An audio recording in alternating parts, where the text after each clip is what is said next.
7 bab. İbrahim пайгамбар туура жолду тандап алды.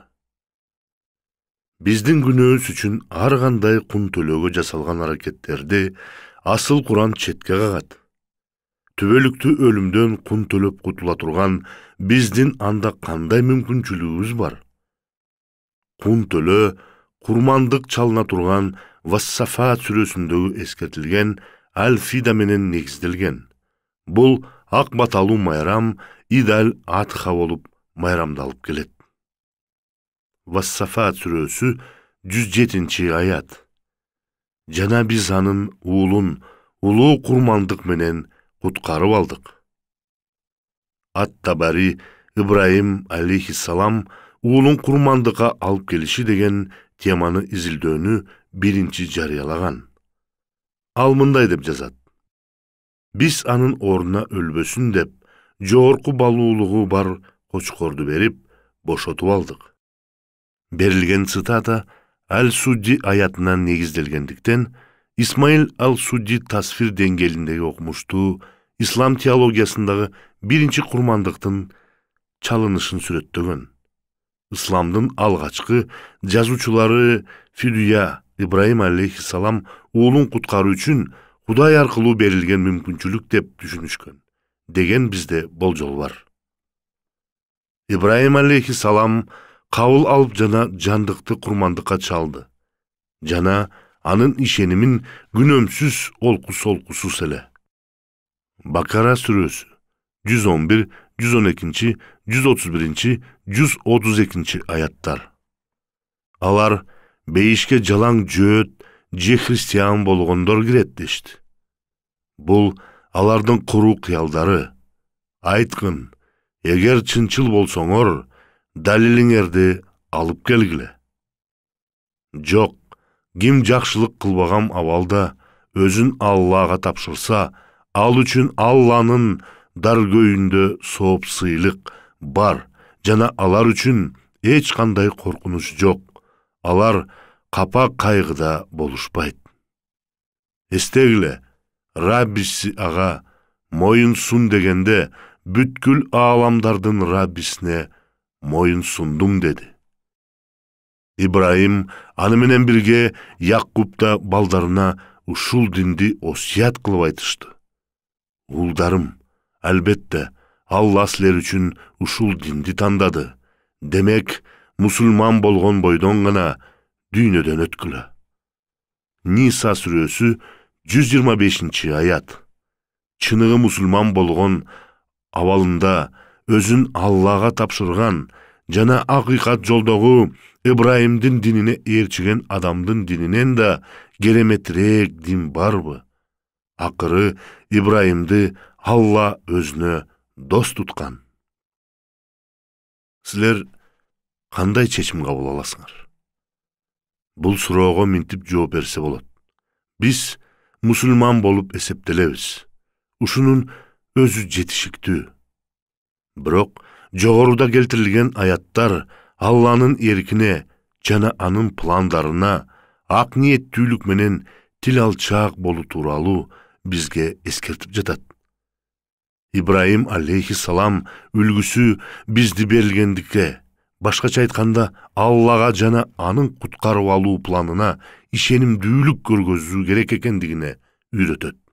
Бизди бир гана таза, чыныгы дин көтөрүп куткара алат. Башка жагынан карап көрө турган болсок, Алланын куткаруусу жогорку бааны талап кылат. Алла ырайымдуу, ошондой эле ал жаратуучу жана чындыктын өзү. Анын адилеттиги жамандык жазасыз калуусуна жол бербейт. Күнөө бул ыйык Кудайга каршы козголоңчулук жана ал катуу жазаны талап кылат. Эгерде Алла жазалабастан эле кечире бере турган болсо, анда ал бизге күнөөнүн олуттуу көйгөй эмес экендигин көргөзмөк. Кылмышкерди өз кылган иш үчүн жазалабастан эле качырып жиберүү адилетсиздик болуп калмак. Эгерде кимдир бирөө бизге залака келтире турган болсо, ар дайым ал залаканын баасы болот. Мисалы, бир уруу силердин өтө кымбат автоунааңарды уурдап кетти дейли. Бирок эч кандай жаза албастан кутулуп кетсе, бул адилетсиздик болуп саналмак. Адилеттик үчүн жаза талап кылынат. Жана бул жерде бир канча мүмкүнчүлүктөр бар. Ууру акталышы мүмкүн. Силер баалуу автоунаасыз жок калдыңар. Жана мына ушундайча силер чыгымга учурадыңар. Ууруну түрмөгө отургузуш мүмкүн. Анда ал өз эркин жоготот. Кимдир бирөө өз жүрөгүндөгү боорукердиги менен сиздин автоунааңызды алмаштырууну сунушташы мүмкүн. А бирок уурунун эркин калышы менен анда чыгымды ушул адам өзү көтөрөт. Иш биздин күнөөбүз жөнүндө болуп жатканда да бардыгы так ушундай болмок. Биз жазаланышыбыз керек жана биздин төлөй турган чыгымыбыз түбөлүктүү өмүр. Алланын адилеттиги мына ушуну талап кылат. Мындай суроо бар. Алла кантип бир эле учурда адилеттүү жана ырайымдуу боло алат? Миллион деген Кудайга ишенген адамдар күнүнө бир нече ирет Бисмиллахир-рахманир-рахим, ырайымдуу жана мээримдүү Алланын ысымы менен деп чакырык салып жатышат. Алар Алланын ырайымдуулугу жөнүндө, башкача айтканда, аны кечирүүгө даяр экендиги жөнүндө айтышат. Бирок биздин кылган күнөөбүздөн бизди кечириш үчүн Алла бизге кандай кун төлөгөндүгү жөнүндө көп сандаган адамдар ойлонушпайт. Кийинки үлгүлүү нуска бизге Алланын бизди кечирүү үчүн умтулуусун көргөзө алат. Базардагы ызы чуу менен түртүшкөн элди элестетип көрөлү.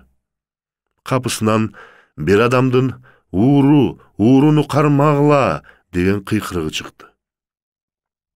Кылмышкерди чынында эле кармап алышат. Жана ар тараптан кызыккан адамдар толуп кетет. Полиция кызматкерлери топтошкон элдин арасынан араңардан зорго жиреп өтүштү. Жана кармалган ууру адам сот алдына келтирилет. Жана сот кызматкери ага айып төлөө үчүн өкүм чыгарат. Чыгымга учураган соодагер жана башкалар чыгарылган өкүм үчүн ыраазы болушту. Бирок капысынан сот залында мындай деген үн угулат. Токтогула, бул менин коңшум. Анын жагдайы кыйын экендигин мен билем. Анын иштей турган жумушу жок. Ал абдан жакыр жана анын үй бүлөсү ачка отурушат. Ал өзү абдан жакшы адам. Бирок бул уурулукка айла жоктон барган. Бул адамдын кылган ишин сот кызматчылары кечирет деген үмүттөмүн. Бул адамды кубаттаган үндөр угулуп, көпчүлүк адамдар көздөрүнө да жаш ала баштады. Эмне, биз жашап жаткан дүйнө кейиштүү эмеспи? Эмне, бул жакыр адам ырайым күтсө болбойбу? Бир мүнөт токтоп тургулачы, дейт соодагер. Эгер биз азыр бул кылмышкер адамды кечирип турган болсок, анын артынан миңдеген адамдар ээрчишет. Жана алардын ар бири уурулук кылыш үчүн керектүү шулто ойлоп табышат. Акыры барып, мен эле жакырланам. Азыр мени уурдап кетишти. Мен жоготууга учурадым. Жана өз акчамды кайрып берүүсүн каалайм. Бул каршылык жөнүндө сот кызматкери бир аз ойлонуп турду да, чыгарылган өкүмү өзгөртпөстөн калтырды. Жана капысынан таң каларлык бир иш болуп кетти. Суроо берип жатып, сот кызматкери бул кылмышкер адамдын бала чагындагы курдашы экендиги билет. Ал даражалуу адам болгондуктан кыйын абалда калат. Анын жүрөгү өзүнүн бала күндөгү досу татыктуу болгон чыгымды төлөшүн каалаган жок. Бирок жабыр тарткан адамга карата аны актап коюш адилетсиздик болуп калмак. Көпкө ойлонуп отургандан кийин сот кызматкери өз чөнтөгүнөн чек жазылган баракчасын алып, кылмышкердин чыгымын өзү төлөйт. Мына ушундайча адилеттик сотту өз ишин аяктап, жабыр тарткан соодагер да чыгымга учурабады. Кылмышкер болсо эч нерсе төлөбөстөн сот залынан бошотулду. Ал сот залынан эч нерсе уурдабаган адам сыяктуу чыкты. Ал акталган. Ал эми бош жүрө алат. Жана анын жүрөгүндө эми гана терең тынчтык орун алды. Жана өзүнүн жашоосунун акырына чейин ал аны актап алган сотко ыраазы болот. Сот канчалыктуу ырайым көргөздү. Күнөөсүз болгон адам кылмышкердин кунун төлөдү. Ал эми мурдагы учурда сот кылмышкерлердин ордуна өзүнүн колун кесип салууга уруксат бермек. Албетте, мындай жагдайлар биздин жашоодо сейрээ кездешет. Бирок бул фидуя негиздерин так сүрөттөп көргөзө алат. Алла бардар, анын күбөлөндүрүүлөрү да жетишерлик. Ал эң жакшы жана жогорку деңгээлдеги адилеттүү. Мына ошондуктан биздин кетирген каталардын жана ага карата болгон терс сезимдерибиздин кичине да саркындысына маани бербей кое албайт. Ошол кезде солкулдабаган, баарынан күчтүү жана көз ирмемде жок кылуучу адамдарды тамамга келтирбестен кыйратып жок кыла алмак. Али Имран сүрөсү 26-аят. Айткын: Эй, мүлк жана дөөлөт ээси болгон Теңирим, сен каалаган адамыңа мүлк бересиң да, каалаган адамыңдан ал мүлктү тартып аласың. Каалаган адамыңды азиз урматтуу кыласың да, каалаган адамыңды кор кыласың. Бардык жакшылык жалгыз сенин колуңда. Албетте, сен бардык нерсеге кудуреттүүсүң. Бирок бул болгон жок. Алла адамдарды жок кылып салбады. Алла бизге карата ырайымдуу. Ал бизди ылайдан жасаган жана сүйгөн, ата катары бизге жаны ачыйт. Ал бизге жардам берип, куткаргысы келет, анткени ал бизди сүйөт. Али Имран сүрөсү 31-195-аяттар. Айткын: Эй Мухаммад, эгер Алланы сүйсөңөр, мени ээрчегиле. Ошондо Алла силерди сүйөт жана күнөөңөрдү кечирет. Алла күнөөлөрдү кечирүүчү, мээримдүү. Анан жараткан Алла алардын дубаларына жооп кылып: Албетте, мен силерден эч бир амал кылуучу эркек же аялдын амалын бекер кетирбеймин. Анткени бириңер бириңерденсиңер. Демек, мекендеринен көчүп чыккан, журттарынан куулган, менин жолумда азаптар чегип, жана согушуп, өлтүрүлгөн заттардын кылган күнөөлөрүнөн өчүрөмүн, жана аларды Алланын алдынан соопсыйлык кылып, астыларынан дайралар агып турган бактарга киргизем. Эң кооз көркөм соопсыйлык Алланын алдында. Тоорат Иеремия китеби 31-бап 3-аят. Теңир мага алыстан пайда болду да мындай деди: Мен сени түбөлүктүү сүйүү менен сүйдүм. Ошондуктан ырайымдуу колумду сага сундум. Тоорат Даниил китеби 9-бап 23-аят. Сен сыйына баштаганда мага буйрук болду. Аны сага кабарлоого келдим, анткени сен көңүлдөгү кишисиң. Тоорат Сафония китеби 3-бап 17-аят. Теңир сенин Кудайың сенин араңда. Ал сени куткарууга кубаты бар. Сени ойлогондо кубанып калат. Өз сүйүүсүндө ырайымдуу болот. Сен жөнүндө шаттанып салтанат курат. Забур китеби 90-бап 14-аят. Мени сүйгөндүгү үчүн аны куткарам, аны сактайм, анткени ал менин ысымымды таанып билди. Инжил Эфесияндарга 1-бап 4-аят. Анткени ал, анын алдында биз ыйык жана эч кемтиксиз мээримдүүлүктө болуубуз үчүн бизди анын ичинде дүйнө жаралгандан мурун тандап алган. Инжил Эфесияндарга 2-бап 4-аят.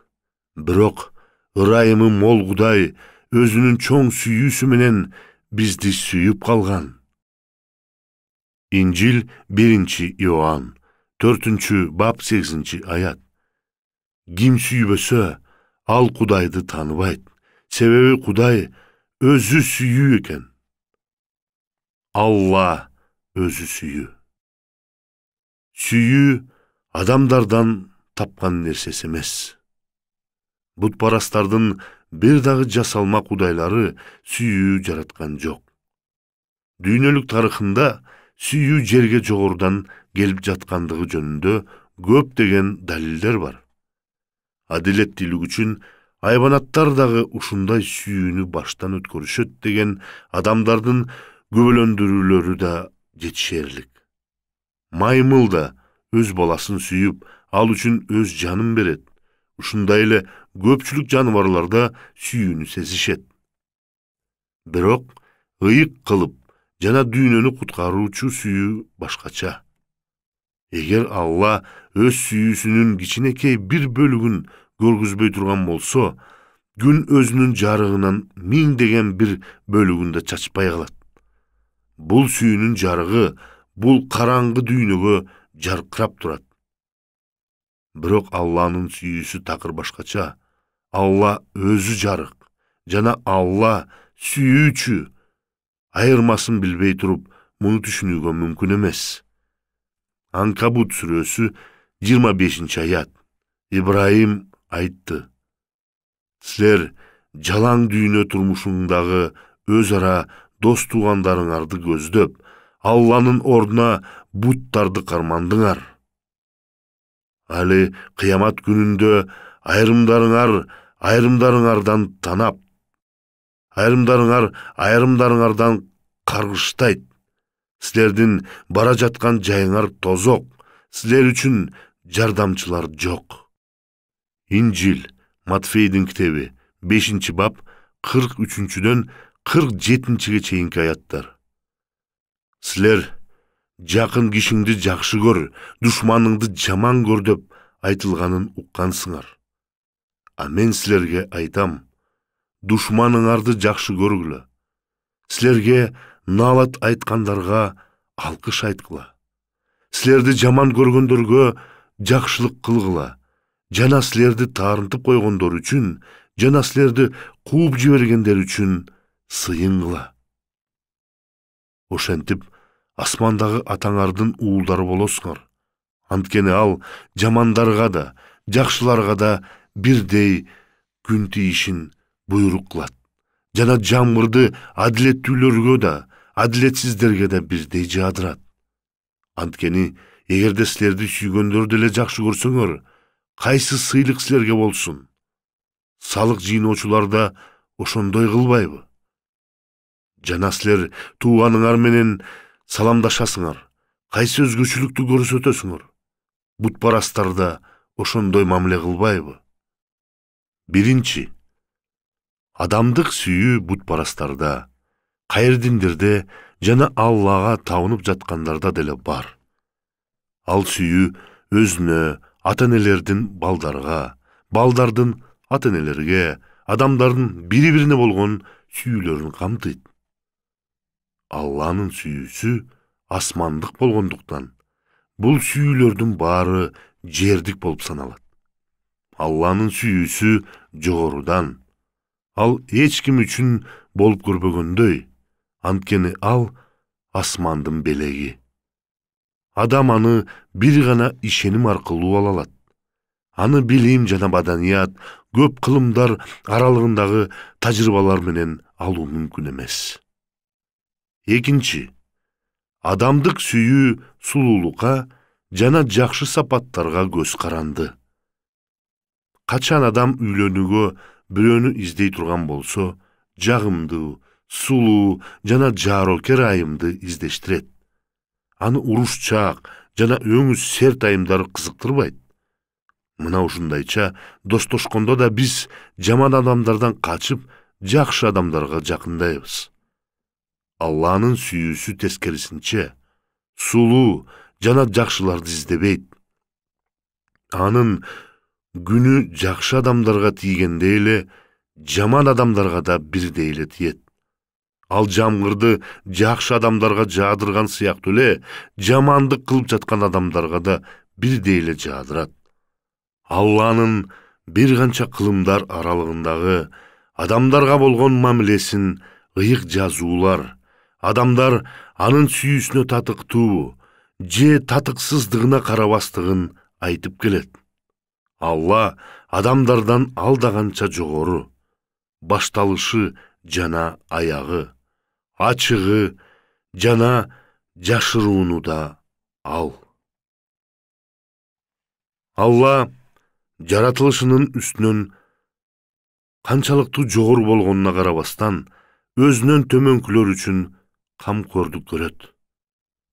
Мындай жамандыкка толгон дүйнө үчүн бул сүйүү эрөөн сезилет. Алланын сүйүүсү өзүнүн карамагындагыларга чындыгында баалуулук берип турат. Алланын сүйүүсү өзүнө кабыл алып, ага ишенүү менен адам өзгөрүлө баштайт. Мына чыныгы ишеним ушул. Жерден кадимкидей эле таш көтөрүп көргүлө. Ал жараксыз. Силер аны жес тыйынга да сата албайсыңар. Бирок силер аны эне өз баласын сүйгөндөй сүйүп, жана ошол сүйүү менен силер аны таза алтынга айланта турган болсоңор, анда андан чындыгында көп каражат табууга болот. Алланын асмандак сүйүүсү мына. Жакыр, татыксыз, өлүмгө татыктуу биз менен да ушундай жасай алат. Ал биздин ар бирибизди алтындан да кымбат кылууну каалап жатат. Ал өзүнүн көргөзүп жаткан сүйүүсү аркылуу даңктала берсин. Ал бардар жана тартуулоочу. Ошондуктан биз куткарылуу үчүн Аллага муктажбыз. Адам өзүн өзү куткара албайт. Анткени анда Алланыкындай тубаса сүйүү жок. Ошондуктан ал өзүнүн адилетсиз, өзүн сүйүүчү жаратылышынын өзгөртө албайт. Үчүнчү, адамдык сүйүү өз жаратылышында өзүмчүл. Жада калса, эркек менен аялдын ортосундагы сүйүү өзүмчүлдүк сапатын алып жүрөт. Биз кимдир бирөө аркылуу же бир нерсе аркылуу алынып келип, биздики болуп калган достук жөнүндө кеп кылабыз. Ал бизди толтуруп турат. Алланын улуу сүйүүсү андан айырмаланып, жаратылышында андай сапаттарды алып жүрбөйт. Ал бизди бизден бир нерсе алуу же байуу максатында сүйбөйт. Боорукер, жапакеч жана сүйүүчү ата өз балдарынын айынан байыганга умтулбайт. Кыскасы, ал колунда баарын берет жана уулунун өмүрүн сактап калуу үчүн зарыл болсо турган болсо, өмүрүн да берүүгө даяр. Төртүнчү, адамдык сүйүү Алла адамдардан жашырынып жүрөт деп эсептейт. Жана адамдар ошондуктан Кудайды издөө керек. Бардык бутпарас диндер ушул ойго жыйынтыкталышкан. Ушул ойдун аркасында көп кудайлуулук, буттарга табынуучулук бардык жөнөкөй элдердин, банадияттардын арасында өскөндөн өсүүдө. Кээ бир беттегенин бербеген жана акылдуу адамдар гана аны издөө үчүн ийгиликке жетишкен болуп саналышат. Адамдар болсо, алардын акылына жана сунуштаган ыйыктыктарына табынган бойдон кала беришет. Алланын чыныгы сүйүүсү ал адамдардан жашынбагандыгын, аларга өзүн ачып берип жаткандыгын айтып жатат. Көптөгөн кылымдар аралыгында ал муну өзүнүн кызматчылары аркылуу жасап келген. Аллах өзү туура жолго баштоочу. Ал өзүнүн жоголгон койлорун издеп жүргөн койчуман сыяктуу. Жоголгон кой өзү табып келип калат деп ал күтпөйт.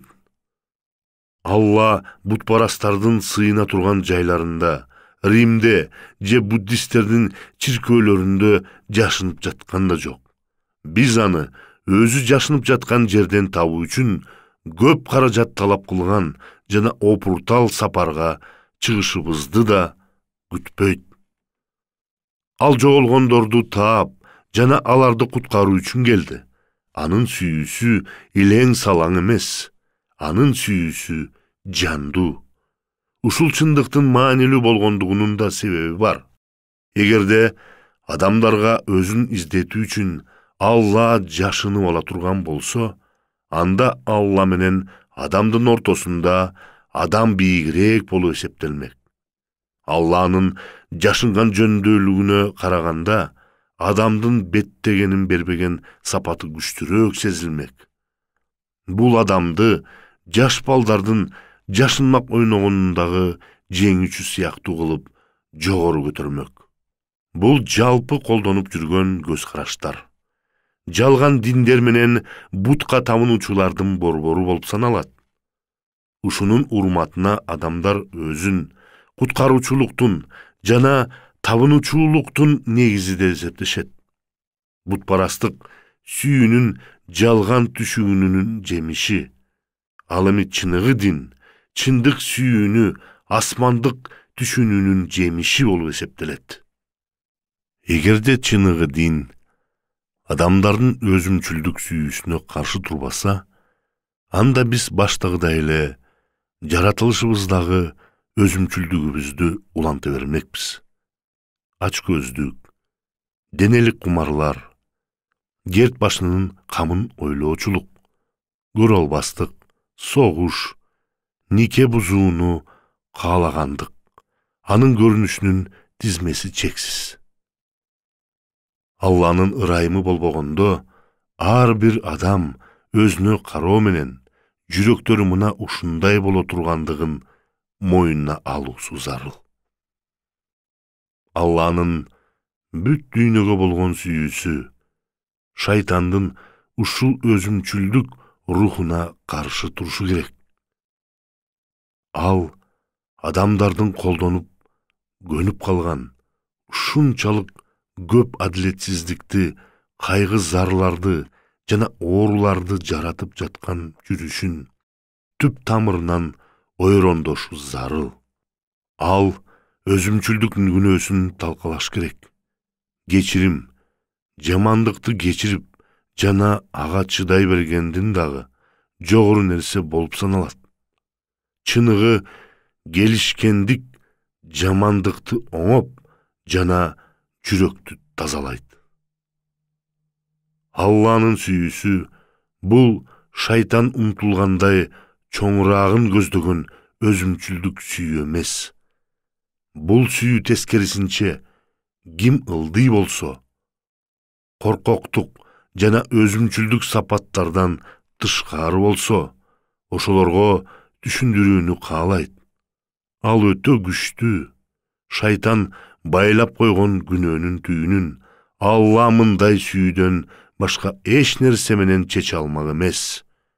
Көптөгөн кылымдар көрүнүп келген Алланын сүйүүсүнө периштелер дагы таң калып турушкан. Ошондуктан мындай сүйүү бул керемет болуп эсептелет. Анткени ал адамдардан чыкпайт. Алла бизди сүйгөндүгүнөн ал биз менен жарашууну каалап жаткандыгын билсек болот. Андан тышкары ал бизге тынчтык берүүнү каалайт. Жана ушундай ички дүйнөнүн тынчтыгына алып баруучу жалгыз жолду асыл Куран бизге ачып берет. Алла адамдардын күнөөсү үчүн жазалууну болуп саналган өлүмдөн куткаруу үчүн аларга куткарылуунун планын сунуштайт. Бул план баарын камтыган курмандык деп аталат. Биз үчүн Алла өзүндө болгондун эң эле кымбатын курмандыкка берди. Ибраим алейхиссалам уулу менен болгон сыяктуу Алла өзүнүн курмандыгын алып келген. Биздин түбөлүк өмүр сүрүшүбүз үчүн, аны менен тынчтыкта болуп жашашыбыз үчүн ал өзү биздин айыбыбыздын кунун төлөдү. Жазадан куткаргандыгынын ордуна Алла бизди акча, малдардын канын, алардын денесин, андан тышкары адамдардын курмандыгын талап кылбайт. Саба сүрөсү 37-аят. Мал дүнүйөлөрүңөр да, жана балдарыңар да силерди биздин жаныбызга жакын кылуучу эмес. Бар болгону ыйман келтирген жана жакшы иштер кылган заттар дал ошолор үчүн гана кылган иштери себептүү бир нече эсе сыйлык болот жана алар жогору орундарда тынч аман болушат. Торат Михей китеби 6-бап 7-аят. Бирок миңдеген кочкорлорду курман чалып, эсепсиз көлдөгөн май менен теңирге жагууга болобу? Менин кылмышым үчүн тунумду арнап, өз жанымдын күнөөсү үчүн ичимен чыккан тукумумду курман чаламбы? Инжил 1 Петр 1-бап 18-аят. Аталардан силерге өткөн, түйшүктүү, көр турмуштан өтүп кете турган алтын менен күмүш төлөп куткарылбагандыгыңарды билгиле. Көптөгөн кылымдар мурда Ибрайым алейхиссалам ушул Кудайдын сүйүүсүн толук сүрөттөлүшүнүн көрө алган болду бекен. Ооба, көргөн. Ал кабыл алган кочкор Алла келечекте адамдарды куткаруу үчүн алып келе турган белектин символу болгон. Бул белекти кабыл алуу бизге дагы сунушталган. Чыныгы калыс болгон Алланын алдында туруп, эч ким анын алдында татыктуу боло албайт. Ибрайым алейхиссалам сыяктуу өзүбүздүн жасаган аракетибиз менен биз өзүбүздү Аллага татыктуубуз деп айта албайбыз. Ар бир адам өзүнүн абийирин жоготуп, өлүм жазасына тартылган.